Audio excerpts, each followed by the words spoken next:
सपनों की दुनिया, वर्ल्ड ऑफ ड्रीम्स। ये कहानी हमें सपनों की जादुई दुनिया में लेकर जाती है, जहाँ कुछ भी हो सकता है। यह एक ऐसे बच्चे की कहानी है जो अनजाने में सपनों की दुनिया में प्रवेश करता है और वहाँ उसे कई अद्भुत और रोमांचक अनुभव होते हैं। कहानी पहला भाग, सपनों की शुरुआत। एक छोटे से गांव में एक लड़का रहता था जिसका नाम मोहित था। मोहित बहुत ही चंचल और जिज्ञासु स्वभाव का था। उसे हर रोज नए नए सपने आते थे।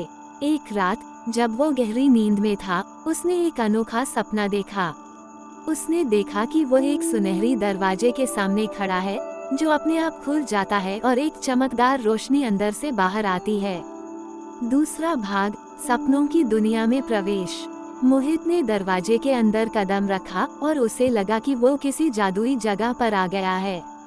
ये जगह सपनों की दुनिया थी।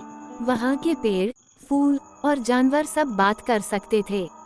आसमान में इंद्रधनुषी रंगों के बादल तैर रहे थे और पक्षी संगीत बजा रहे थे। मोहित की खुशी का ठिकाना नहीं था। उसने देखा कि वहाँ के पेड़ पर चॉकलेट और मिठाइयाँ उग रही थीं। तीसरा भाग, जादुई दोस्त। सपनों की दुनिया में मोहित की मुलाकात एक छोटे से जादुई जीव से हुई जिसका नाम नीलू था। नीलू बहुत ही प्यारा और शरारती था। वह मोहित को उस दुनिया के हर कोने में घुमाने ले गया। उन्होंने साथ मिलकर जादुई तालाब में मछलियों से बात की, उड़ने वाले घोड़ों की सवारी की और बादलों के झूलों में झूले। चौथा भाग, अंधेरे का खतरा। सब कुछ बहुत अच्छा चल रहा था, लेकिन एक दिन सपनों की दुनिया में अंधेरा छा गया। मोहित ने देखा कि एक बुरा जादूगर वहां आ गया था जो सपनों की दुनिया को नष्ट करना चाहता था। उसने वहां के सारे रंग चुरा लिए और सब कुछ फीका और उदास कर दिया।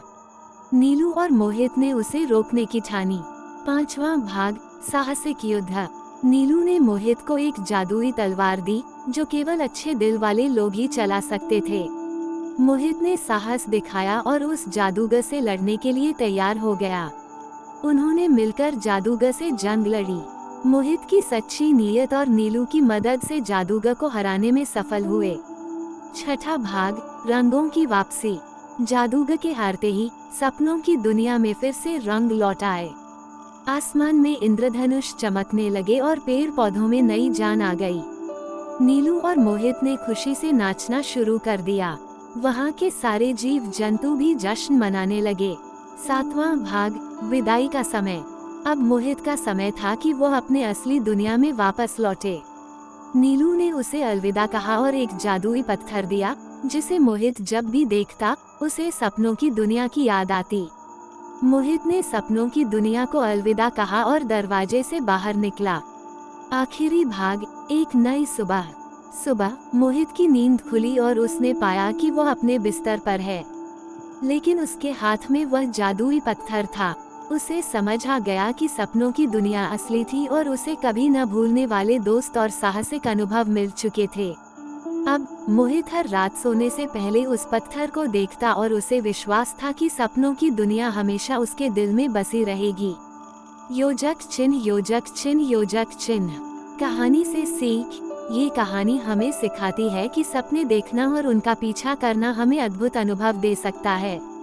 ये भी सिखाती है कि अगर हम सच्चे दिल और साहस के साथ किसी चुनौती का सामना करें, तो हम किसी भी बुराई पर जीत हासिल कर सकते हैं। सपनों की दुनिया की यह कहानी बच्चों को जादू, दोस्ती और साहस का महत्व समझाती है।